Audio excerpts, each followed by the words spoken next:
close down our eyes. In through the nose, out through the mouth.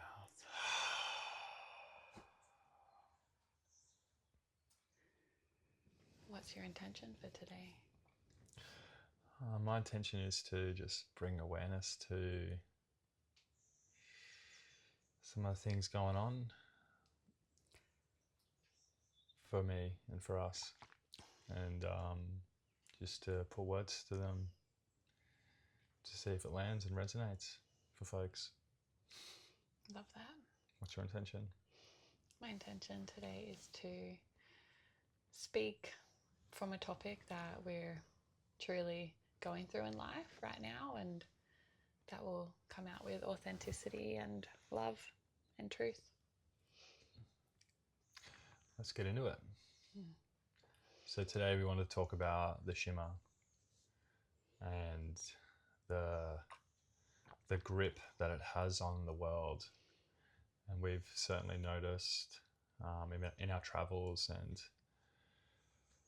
even just around town, around society and places, like the shimmer is what Eric Godsey describes as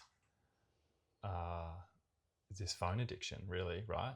It's this addiction that we all have to our phones and the way that we use the technology that we have in our hands and our relationship to it, and how if we're not using it correctly, it's dimming our light, it's taking us away from our purpose, it's helping us play small, it's keeping us small, and essentially taking us away from our soul's purpose if we're not using it intentionally.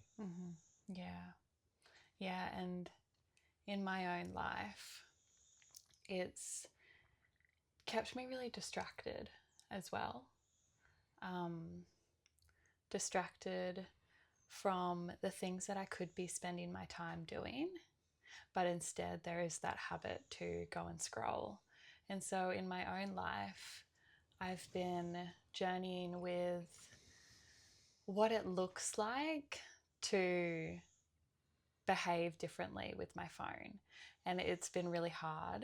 It's been a journey for about a year for me of going from commitment to not scrolling and not just using my phone unintentionally, and then going back into the shimmer in a way that just doesn't serve me. So it's been that journey for the last year of making a commitment and then slowly kind of journeying back into habit and using the phone to scroll and using the phone in a way that just keeps me distracted. Right now, I've come back into a commitment to myself, and this commitment feels strong this time around. Things have shifted, and it's time to really look at ourselves in a way of how are we using this technology? Is it serving us? Is it keeping us distracted? Is it serving us well? Because it can do. It can serve us well. Yeah, I think it can. And it's a fine line though. I know for myself, like I walk this tightrope of falling off the edge every single day if I'm not careful into the abyss of just noise. And I know that in the past, there was a time when I would tell myself that I'm learning. I'm on there because I'm learning stuff, but I would never implement those learnings into real life, and I would just consume and consume and consume. And at the time, it was a lot of agriculture and farming things, because we're passionate about being self-sufficient and self-sustainable. And I would just learn all this stuff, and because we were traveling, I never actually got to implement it. So it was actually a waste of time in a sense, because I wasn't actually getting my hands dirty, excuse the pun, and putting into action what I was supposedly learning. I was actually just using it as an excuse to consume content and numb out on how I was actually feeling, which I think if you look at that analogy, ultimately I wanted to be out there getting my hands dirty. And the way that I told myself I can do that is by consuming social media and videos and things. And ultimately that doesn't serve me. When the time came though to actually get my hands dirty, I did have a big base of knowledge and I ripped in. And then other things came up. But I think, yeah, for me, it's been a really tightrope. I think I have a really addictive nature to just, fall off that cliff and, be in all the shit. And I've only just started like trying to document and like put numbers on how many times I go on my phone. And like I'm trying to be really conscious. Like I've got a piece of paper that I tally now how many times a day I'm going on there, and just to like look at it and see where am I best serving myself, where am I best serving my path and my vision and my soul and my higher self. And if those times that I'm going on there is just to like quick look or whatever, then that's not really serving anything, my purpose. But if I'm going on there and doing what like Eric Godsey talks about, the Dharma sprint, and it's like using the shimmer to procure your Dharma, your purpose. And a Dharma sprint is like 3 or 4 hours of intentionally using the shimmer to be creative and to use it for its full potential of its like positive and good side, and not fall off the cliff into it, because it is a necessary evil in some ways, right? We're in this world, we're in this lifetime where this phone is in our hands all the time, in our pockets, and any information we want is at our fingertips, which is really powerful. But I feel like most people aren't using it for that. They're using it to numb out. They're using it. I'll speak from I'm using it to numb out. I'm using it to distract myself from what I actually need to do. Yeah, I like what you said about using it as a way to learn, and yet there's a way where you can tell yourself that you're learning something, but it's actually just keeping you in this bubble of like, oh yeah, no, I'm learning something, but it's actually just a distraction of actually getting into the real work, of actually hopping off and creating a garden, or hopping off and creating a business, or whatever it is. And in the last 2 weeks, I've noticed that after not scrolling, there is this sense of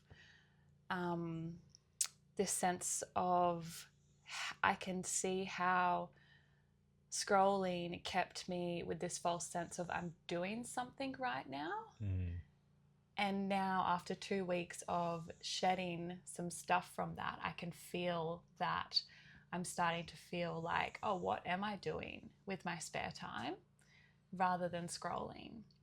And so there's this false sense of I'm doing something right now, I'm spending my time well because I'm learning how to cook or learning how to do something.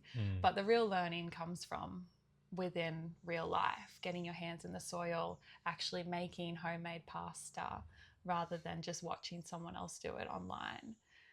Yeah, totally. And I think that like these habits, what they've progressed over time, and like I know that for myself, like when I've worked just sort of a mundane job, to escape from the realities of that, right? On your lunch break or after you finish work, boom, straight on there. Your whole lunch break is just like giving your thumb a big workout. And I think like for us transitioning into like trying to do more work that serves us and like create a living from what our highest good, what our soul is leading us to do, it's really difficult because we have all these habits from like years and years of not serving our highest purpose, not serving our soul, and working for other people in jobs that we didn't really care about. And so we would find these numbing agents, and one of them is to scroll to numb out while you're at work or while you're on your lunch break at work, to escape the reality, the fact that you're not living your life in true alignment with what you're meant to be doing, what I was meant to be doing. Yeah. So I'd love to talk about some ways of what we've done to look at how the phone affects our behaviors in life and keeps us in this cycle of numbing out. And so some things that I've done to help me stop the cycle of this is, it's really hard. It's been really hard actually to like stop a habit. It's hard to stop any habit. And what's helped me is being able to sit uncomfortably, to just sit in the uncomfortability of boredom as well, to sit in the uncomfortability of boredom. And so doing practices that can help you build that capacity to sit in uncomfortability has really helped me allow myself to step out of habits that make me feel good in the moment, but they're actually not good for me. Yeah, just short-term fixes. Yeah. So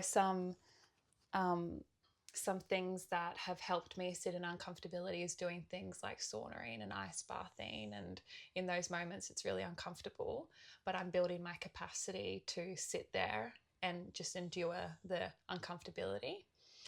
And when I'm sitting there in a moment where I would usually just pick up my phone and scroll, it is uncomfortable, and I have to just sit there until realizing that that moment when nothing is happening and boredom is coming is the moment, the creator of a creative moment, of something that will come from it that is creative. So boredom is the key to creation, because if we're never bored, then we're never going to create something. Yeah, it's a really interesting thought to have, that if you don't allow yourself to drop into boredom, then you're not allowing yourself to be fully creative. And that's where like inspired actions come from too, right? A place of stillness, a place of, not from a place of numbing, right? Yeah. Yeah, and for me, I'm still very much on that journey of like trying to figure out my relationship with it all. And I really crave like,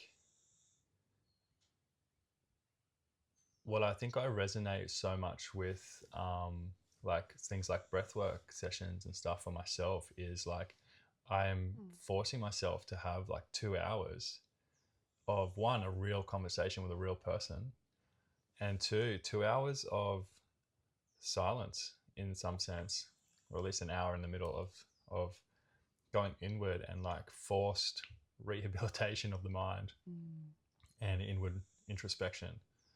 And that's something I talk about in my sessions too, is like I speak to the fact after the session that like you all in my group sessions, you've all just spent this hour and a half, 2 hours off your phones, and the ripple effects of this will be incredible. You might not even notice them, but the fact that you've consciously chosen to come here and go inward means that you've consciously chosen not to waste your energy numbing out on something else.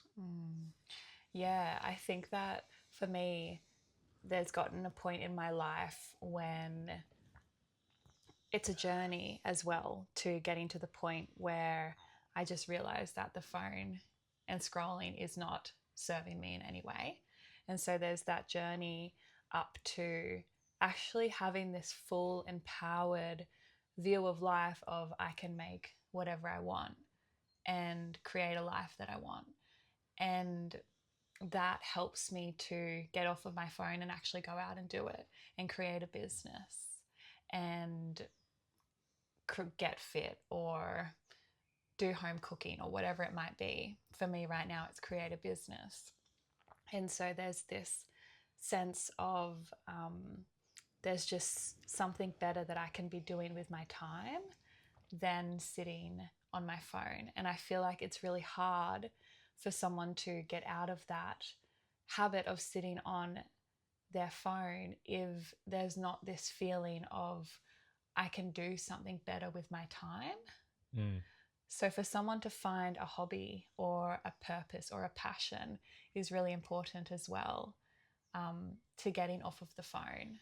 Yeah, because you're not going to find it on there. No. It's not, your algorithm is just not going to give you the inspired insight to live a life in alignment. The algorithm is designed to keep you on there. It's designed to keep you small and keep you holding that phone on all the time. And so if you don't allow yourself to get off it, then you're not allowing yourself to the space to seek inspired action and to create a life of alignment for you. And if your life of alignment is to sit on your phone all day, go for it. That's sweet. Doesn't resonate, that's all right. But for me, I know that I know there's a part within me that's like, this ain't it, bro. Get off. Get off. And you can I can either choose to listen to that or I can ignore it. And yeah, there have been times when I ignore it. And that's the journey of remembering and forgetting and remembering and forgetting. Yeah. And like a lot of things in life, relationships are also about a level of maturity as well. And when we have a look at what level of maturity our relationship is, we can see that, oh, it's like a relationship of a toddler with food, for example. You know, a toddler who just wants to ask for snacks all day long. Like, that relationship is at a toddler level. And so that's how a lot of people are with their phones as well, is this like very immature relationship with their phone. And when you get to realize the level of maturity that you have with your phone, there can be a sense of how it looks. I've heard this explained in an Eclectica podcast by Josh, and so I think I'm butchering it a little bit at the moment, but he explains it really well about relationships are about maturing in them, and everything that we are in relationship with has a level of maturity in it. And so we can have an immature relationship with our phone, or we can have a mature relationship with our phone. So what would a mature relationship look like for you? For me, it looks like being in intentionality with it, and it looks like having this sense of purpose with it as well, and not having it be empowering over me as well is a big sense of how I've matured in my relationship with the phone. It's like showing up in our relationship. I'm not going to, if I show up in an unintentional way that is just like not present and things like that, that's a pretty immature relationship. But when we start to show up with presence and intention, we start to feel this maturity, this like grounded strength in it. Yeah, and from that place you can lift each other up, and it's no different to the relationship to technology. Hey? Yeah, because it can lift. It can be used as a way to lift us up, but it's very few and far between seeing that relationship with people at this very moment in time. Yeah, for sure. Yeah. And these apps, they're designed really for you to forget why you're on there, right?